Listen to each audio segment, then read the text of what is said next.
రాజేంద్ర నగర్లోని టీజీఐఆర్డీలో మహిళా శిశు సంక్షేమ శాఖ ముఖ్య కార్యక్రమం జరిగింది। ఈ కార్యక్రమానికి మహిళా శిశు సంక్షేమ శాఖ మంత్రి సీతక్క ముఖ్య అతిథిగా హాజరయ్యారు। ఈ సందర్భంగా గ్రేడ్ 1 సూపర్వైజర్లు కొత్తగా నియమితులైన 181 మంది అభ్యర్థులకు మంత్రి సీతక్క చేతుల మీదుగా నియామక పత్రాలను అందజేశారు।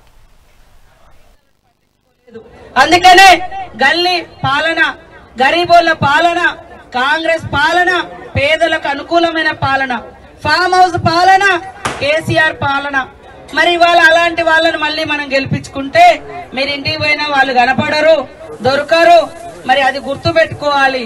ఇవాళ చేయి గుర్తుకు ఓటేస్తే, హస్తం గుర్తుకు ఓటేస్తే సంక్షేమ పథకాలు వస్తాయి, సన్న బియ్యం ఉన్నాయి, రేషన్ కార్డు కూడా 10 ఏళ్లలో వాళ్ళు ఇవ్వలేదు, ఇవాళ ఇళ్లలో పోతే అడుగుతున్నారు।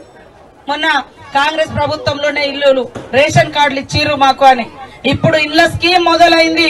దయచేసి అధికారంలో ఉన్నాం, ఖచ్చితంగా పనిచేస్తాం, మీరందరూ కూడా చేతి గుర్తుకు ఓటేయండి।